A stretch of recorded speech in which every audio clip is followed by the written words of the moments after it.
요한복음 5번째 시간입니다. 네, 서론만 5번째 하고 있습니다. 참 길었지요? 네, 오늘이 서론 마지막 시간이에요. 네, 이 서론에 요한 기자의 하고 싶은 중요한 포인트가 다 들어있다고 생각했기 때문에 저 나름 잘하고 싶은 마음에 이렇게 길게 해봤는데 잘하지는 못한 것 같고 그렇습니다. 오늘 나누는 말씀은 서론 중에서 저 개인적으로 아주 중요한 부분이라고 생각됩니다. 바로 성육신, 예수님의 그 인간의 몸을 입고 이 땅에 오신 그 부분에 대한 말씀입니다. 말씀이 육신이 되었다고 합니다. 성육신이라는 것은 성스러운 하나님이 인간의 몸으로 이 땅에 오신 것을 말합니다. 왜 하나님은 인간의 몸을 입고 이 땅으로 오셔야만 했을까요? 굳이 하나님이 이 땅에 오셔야 했을까? 하나님께서는 말씀으로 세상을 창조하셨잖아요. 그것처럼 말씀 한마디만 하셔도 우리를 구원하기에 충분할 텐데, 우리를 말씀으로만 이렇게 구원받으라 해도 우리는 충분히 구원을 받을 수 있을 것 같은데 하는 제 나름대로의 그 의문이 들었습니다. 왜 하나님은 수고스럽게 굳이 예수님을 이 땅에 보내셔서 우리의 죄를 위한 대속물이 되게 하셨을까? 꼭 그렇게 해야만 하셨을까 하는 생각이 들었습니다. 우리가 알고 있는 정답은 다 있습니다. 그동안 배워왔죠. 교회에서도 배워왔고 성경에서도 말하고 있습니다. 성경에서 말하는 답은 이렇습니다. 하나님이 어느 날 그 아브라함을 부르셨죠. 그리고 그를 통해서 이스라엘 백성을 부르셨고 그들을 하나님 나라의 백성으로 삼으셨습니다. 그리고 그들에게 하나님 나라 백성으로 살게 하기 위해서는 그 지켜야 할 그 나라의 법이 있지요. 그 법을 지키게 하십니다. 모세를 통해 주신 십계명이지요. 그런데 우리 인간은 그 간단한 10가지 조항을 지키고 살기가 너무 힘든 것 같습니다. 그래서 그들이 실수로나 혹은 고의적으로 죄를 짓게 되면은 하나님과 함께 살아갈 수가 없잖아요. 그래서 다시 용서받을 기회를 줍니다. 그래서 속죄제물로 하나님께 이렇게 제사를 올려드리고 죄를 용서받는 것이었습니다. 그런데 자신의 죄로 인해서 이 산 제물을 죽여서 자신이 하나님 앞에 이렇게 깨끗하게 되는 그 과정이 제가 언젠가도 한번 이제 말씀드린 적이 있는데 그 과정이 결코 쉽지 않습니다.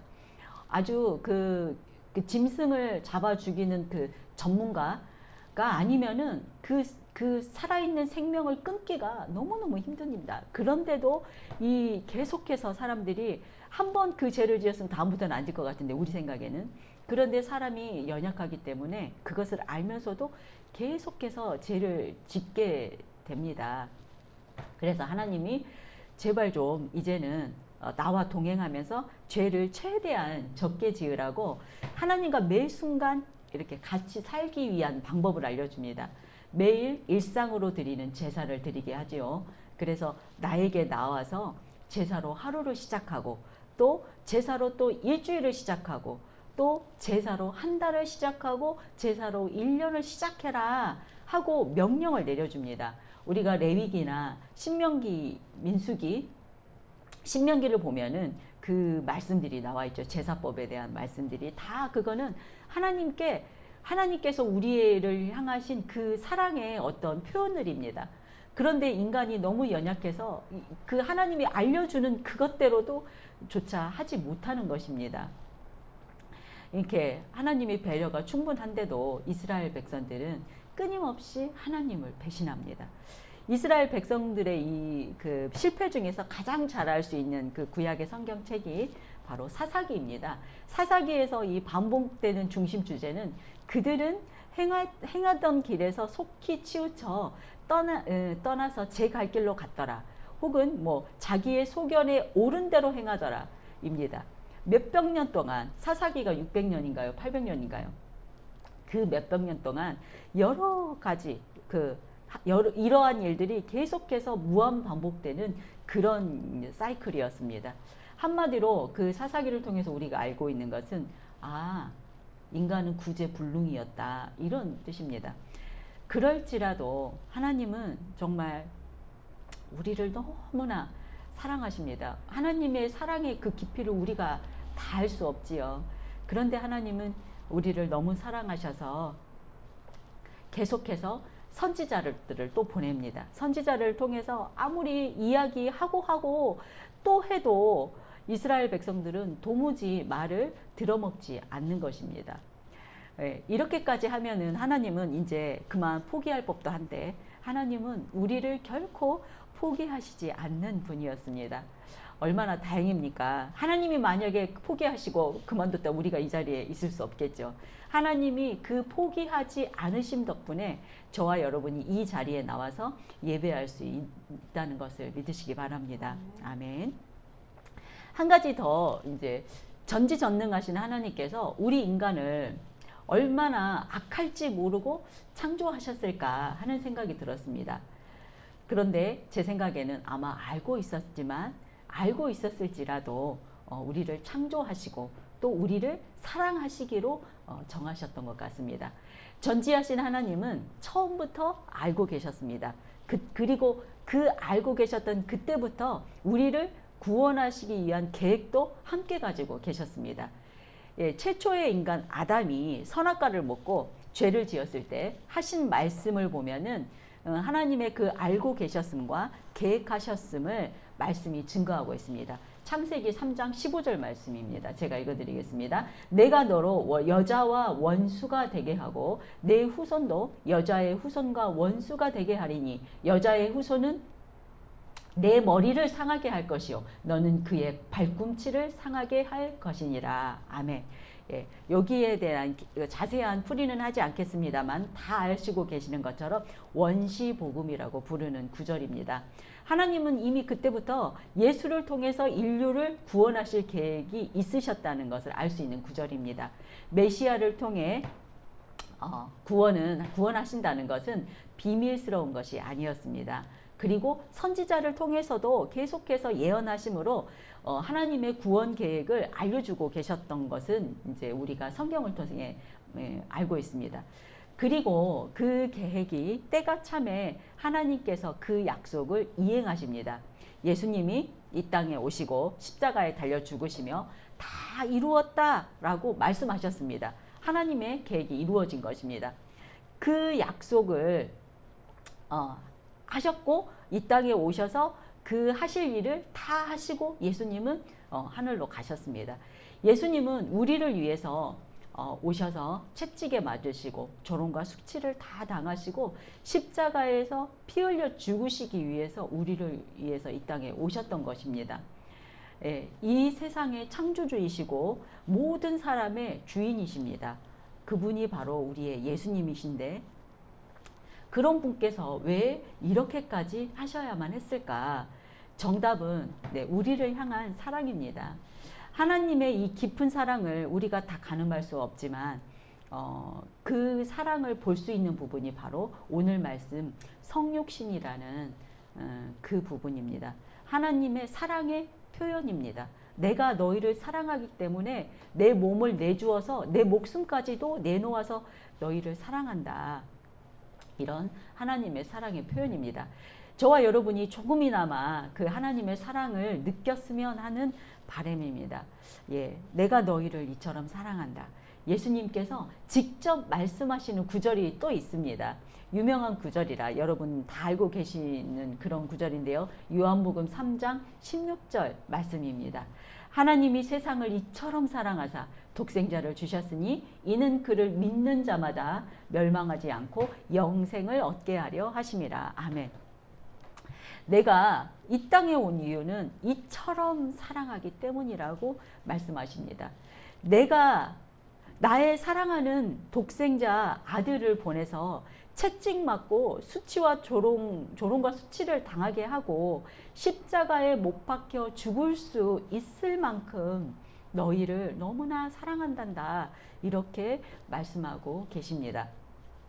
지금 이 순간도 예수님께서는 저와 여러분을 사랑하고 계심을 믿으십니까? 아멘입니다. 이 시간 예수님의 사랑이 저와 여러분의 가슴 깊이 새겨지는 은혜가 있기를 주님의 이름으로 진심으로 축원드립니다. 아멘. 그 요한복음 3장 16절에 배경을 보면은 니고데모가 예수님을 찾아와서 하는 말씀 속에서 그 예수님이 하신 말씀입니다. 그가 니고데모는 그동안 예수님의 그 하시는 그 표적과 이사를 다 보았습니다. 그리고서 그가 깨달은 것은 하나님과 함께하지 않으시면은 이런 일이 가능하지 않다고 예수님께 고백합니다. 그리고 자신은 하나님 나라를 간절히 소망하고 있었기 때문에 몰래 밤에 찾아와서 예수님에게 물어보는 그런 장면이었습니다. 니고데모는 바리새인이라고 나옵니다. 예수님 당시에 바리새인은 어떤 사람들이냐면 사도 바울이 예수님을 만나기 전에 사울이었을 때 그런 사울과 같은 사람이라고 보면 되겠습니다. 그 당시 바리새인들이 아주 바리새인 되기가 힘들었습니다. 어렸을 때부터 5살 때부터 우리가 알고 있는 모세오경이라고 알고 있는 그 토라를 다 외웁니다. 정말 힘들게 외웠겠지요. 그 우리 말씀 한 구절 외우기도 너무 어려운데 토라 통으로 다 외웁니다. 그리고 그 시험을 통과하면은 이제 랍비에게 본격적으로 이 성경에 대해서 배우기 시작합니다. 그래서 구약 성경의 말씀을 정통한 사람들을 우리가 그 바리새인이 된다고 합니다. 그래서 그들은 성경을 다시 가르칠 수 있는 랍비 선생이 되는 거죠. 그래서 그 사람들이 바로 바리새인들이 됩니다. 그 바리새인 니고데모에게 예수님께서는 뭐라고 말씀하시냐면 거듭나지 않으면 하나님 나라에 들어갈 수 없다라고 말합니다. 그 말에 니고데모는 이해하지 못하죠. 그래서 다시 거듭난다는 그 말을 우리가 어떻게 다시 엄마 뱃속에 들어갔다 나와야 합니까? 이렇게 물어보죠. 그러나 예수님의 대답은 물과 성령으로 거듭나지 아니하면 들어갈 수 없다라고 다시 알려주시죠. 그리고 이어지는 예수님의 말씀이 굉장히 의미심장합니다. 3장 10절에 있는 말씀인데요.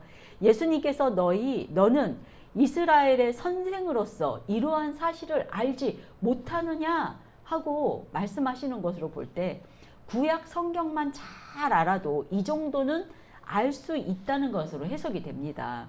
그러니까 바리새인이 그 구약을 열심히 공부했던 사람이기 때문에 그 의미, 예수님의 말씀의 의미를 깨달을 수 있다는 것이었습니다. 예.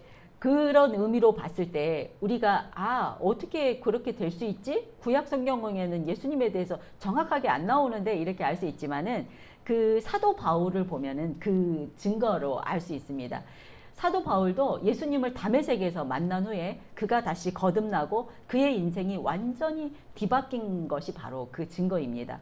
사도 바울도 굉장히 율법에 정통한 사람이었죠.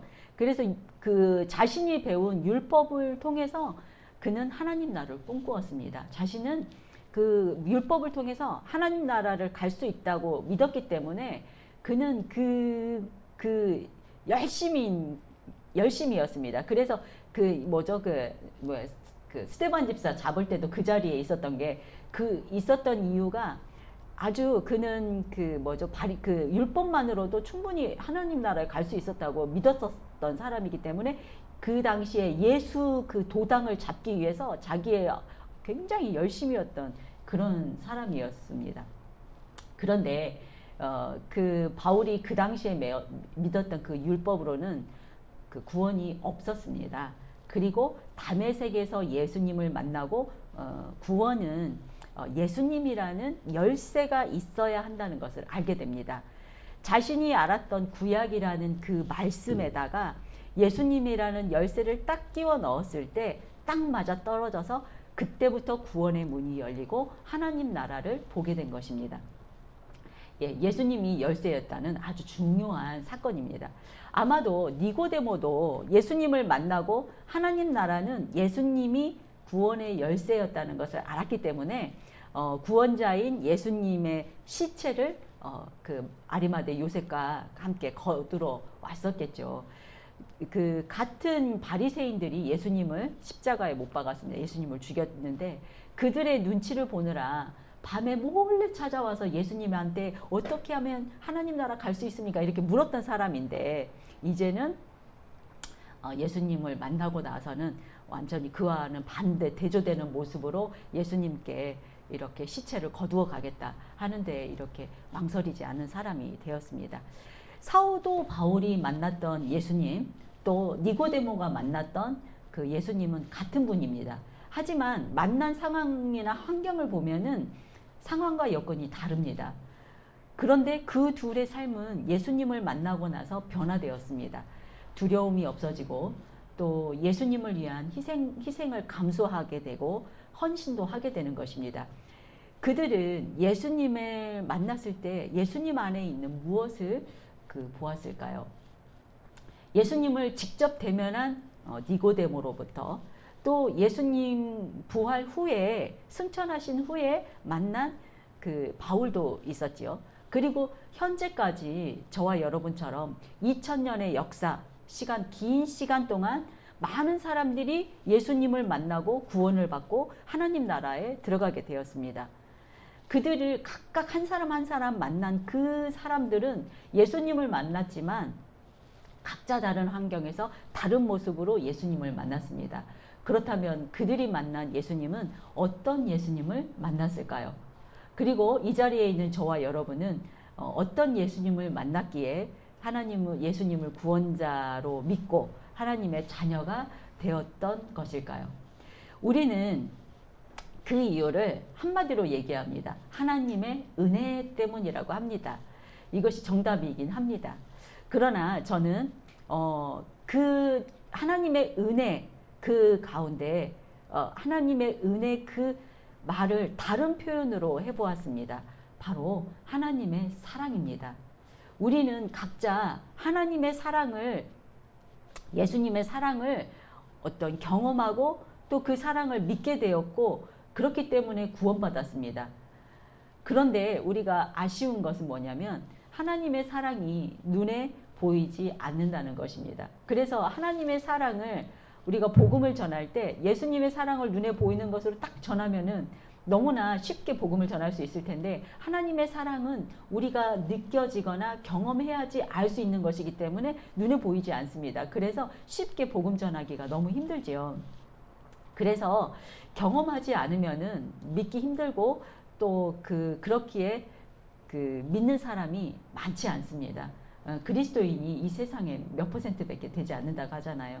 그래서 하나님은 우리에게 그 믿기 힘든 사랑을 몸으로 보여주셨습니다. 그런데 그게 안타깝게 2000년 전이라서 우리는 못 봤지만 우리는 다 이제 알고 있지요. 하나님 은혜로. 그런데 하나님이 우리에게 보여주시는 사랑의 증거, 오늘의 본문 14절에서 18절까지의 말씀인데요. 말씀이 육신이 되어서 이 땅에 내려오신 예수님, 바로 성육신 사건이 우리를 향한 하나님 사랑에 대한 확실한 증거입니다. 사랑의 표현이고 사랑의 증거입니다. 서론이 좀 길게 내려왔지만 오늘의 주제인 살아계신 하나님의 우리를 향한 사랑의 산 증거입니다. 말씀이신 예수님이 육신이 되어서 이 땅에 실제로 거하셨던 사건, 역사적 예수님의 말씀 우리가 14절부터 보도록 하겠습니다. 말씀이 육신이 되어 우리 가운데 거하심에 우리가 그의 영광을 보니 아버지의 독생자의 영광이요 은혜와 진리가 충만하더라. 아멘. 말씀이 육신이 되어서 우리 가운데 거하신다고 합니다.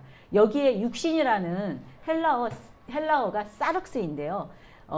우리가 몸에 속하는 헬라어는 두 가지가 있습니다. 사륵스와 소마가 있는데 그 중에서 사륵스라는 이 헬라어는 연약한 우리의 몸, 이런 바디를 의미합니다.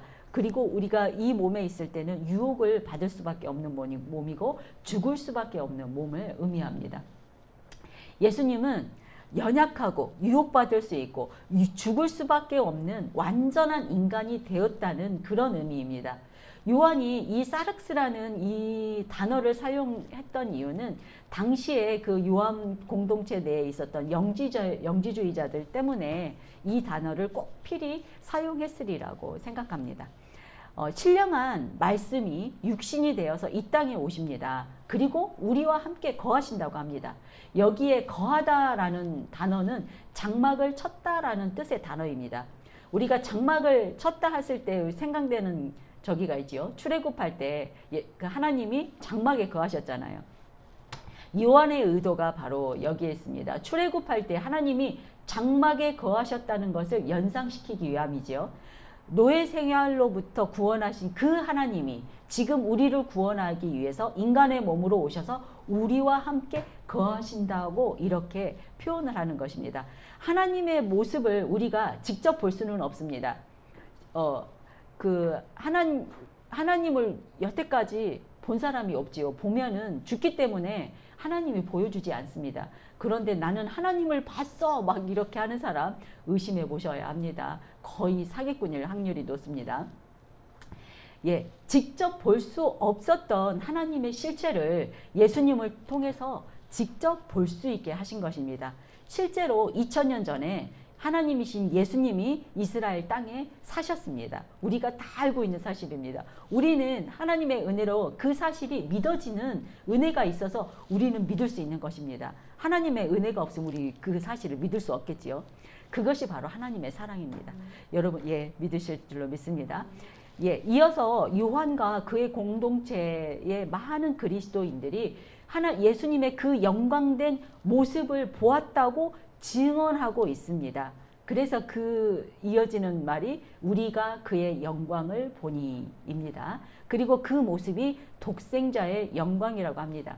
여기서 독생자라는 뜻은 하나님의 유일하신 독자라는 뜻도 있지만 영광의 모습과 연관해서 그 풀이를 하면은 독특성을 나타낸다고 하는데요. 하나님 아버지로부터 왔기 때문에 독특한 영광이라는 것입니다. 그리고 그 영광은 은혜와 진리가 충만하다고 합니다. 말씀이 육시된 예수님은 독특한 영광된 모습일 뿐만 아니라 그 모습은 은혜와 진리가 충만하다고 합니다. 그분이 은혜와 진리의 원천이기 때문에 은혜와 진리가 충만할 수밖에 없지요. 요한은 이렇게 어려운 말을 쓴 이유가 독자들에게 예수님을 통해서 하나님의 은혜도 보고 하나님의 진리도 보기를 바라는 마음으로 이 구절을 썼다고 합니다. 그리고 요한 기자는 그 15절에 의도적으로 세례 요한의 증언을 삽입합니다. 그래서 이 땅에 오신 예수님에 대한 증거를 더 확실하게 이야기합니다. 이어지는 16절과 17절 함께 보겠습니다. 우리가 다 그의 충만한 데서 받으니 은혜 위에 은혜로라. 율법은 모세로 말미암아 주어진 것이요 은혜와 진리는 예수 그리스도로 말미암아 온 것이라. 아멘. 예, 우리 그리스도인들은 하나님의 은혜를 다 받게 되어 있습니다. 그 은혜를 받지 않으면 그리스도인이 될 수가 없지요. 그 은혜의 충만함은 그 은혜를 얼마나 경험하느냐에 따라서 점차적으로 더 많은 은혜를 얻게 됩니다. 그러니까 우리가 하나님의 사랑을 더 경험할 때 우리가 그 은혜를 더 충만하게 받는다는 것이지요. 구약의 말씀을 그래서 우리가 그 은혜를 충만하게 받기 위해서 구약의 말씀을 충분히 알았던 사도 바울이 예수님이라는 열쇠로 인해서 큰 은혜를 임했던 것처럼 저와 여러분도 하나님의 말씀이신 구약과 신약을 열심히 읽고 또 알아야 합니다. 하나님의 말씀을 직접 저자직강으로 직접 들을수록 충만한 은혜가 우리에게 임할 것이기 때문입니다. 이어지는 은혜 위에 은혜라는 의미는 17절에서 설명하고 있는데요. 이 17절은 율법과 예수님을 비교하는 것이 아닙니다. 또한 모세를 통한 주신 율법은 하나님의 은혜가 아니다라는 그런 뜻도 아닙니다. 율법도 하나님이 주셨기 때문에 은혜가 맞고 또 그 은혜만으로는 우리가 그 구약의 역사를 통해서도 잘 알듯이 불완전합니다. 완전한 구원에 이르기가 너무 어렵습니다. 그래서 예수님이 오심으로 그 은혜가 완전하여졌다는 그런 의미입니다. 구약과 신약 모두 하나님의 말씀이고 율법과 예수님도 또한 우리를 향한 하나님의 구원의 역사라는 그런 뜻입니다. 그래서 자신의 몸을 내어주기까지 우리를 사랑하시는 하나님은 우리를 사랑하기 때문에 우리와 더 친밀해지기를 원하십니다. 네, 제가 한 구절을 빼먹었네요. 그래서 은혜 위에 은혜다라는 그런 뜻은 율법이라는 그 은혜 위에 예수님이라는 은혜가 더하여져서 더 은혜가 충만하여졌다, 이런 뜻입니다. 그래서 복에 복을 더하다라는 그런 뜻도 아마 이런 뜻으로 쓰여졌을 것으로 생각됩니다. 네, 그렇기 때문에 우리에게 그런 사랑을 표현하신 그런 하나님이 우리를 사랑하기 때문에, 사랑이라는 것은 상묘자족음이 필요하잖아요. 그래서 하나님은 우리를 너무나 사랑하기 때문에 우리와 친밀해지기를 원하십니다. 그래서 그 마지막 구절에서 18절에서 서론의 내용을 정리합니다. 18절입니다.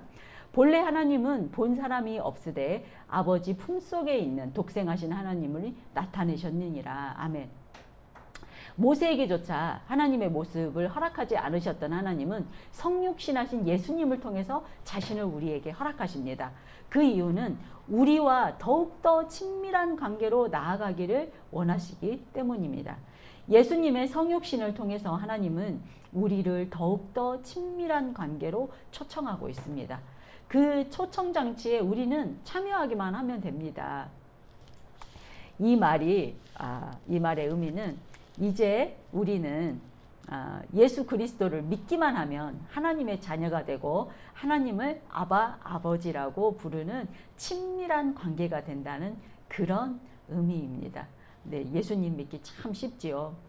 네, 예, 제가 그 부모인 분들이 부모가 되신 분들을 보면은 부모의 마음을 더 잘 알 것이라 생각합니다. 그 자녀가 잘못을 하면 따끔하게 혼도 내지요. 그러나 자녀가 조금이라도 뉘우치는 모습을 조금만 보여도 금방 용서가 되고 마음이 풀어지지 않나요? 하나님의 마음도 이렇지 않을까 싶습니다. 그 탕자의 비유를 보시면 탕자가 저 멀리, 그 아버지는 늙으셔서 눈이 잘 보이지도 않을 것입니다. 그런데 탕자는 이미 거지꼴로 오는데 마을 어귀에 그 거지꼴로 나타난 자기 아들, 그 모습만 비춰도 벌써 자기 아들인 줄 알고 아버지는 벌써 아들을 향해 달려가기 시작한 것입니다. 네, 자녀가 잘못될까봐 시시비비를 가리기보다는 그냥 다 덮고 우리들 또한 자녀를 위해서 기도하게 되지 않나요? 이것이 바로 그 하나님의 사랑이 아닐까 싶습니다. 예, 살인자라고 하더라도 그 살인자의 어머니는 그 살인자를 아무 조건 없이 유일하게 사랑한다고 합니다. 이것이 바로 부모님의 사랑입니다. 예, 또한 우리를 사랑하시는 하나님 아버지의 사랑이 이렇지 않을까 싶습니다. 하나님 아버지의 사랑은 우리의 이 인간의 부모보다 더 깊지 않을까, 이런 생각이 됩니다. 하나님의 자녀된 저와 여러분도 아버지가 되신 하나님의 사랑을, 한없는 사랑을 받고 있다는 것을 믿으시기 바랍니다. 사랑을 받고 있다는 증거가 바로 그 말씀이 육신이 되신 예수님이 그 사랑의 표현이고 증거라고 했지요. 사랑은 서로 주고받아야 상호작용이 있어야 진짜 사랑이잖아요. 그 짝사랑은 진정한 사랑이 될 수 없습니다.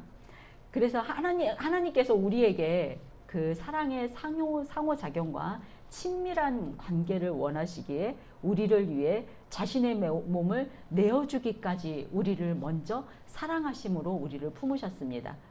우리는 그 사랑을 깨달았다면 우리는 하나님을 믿게 됩니다.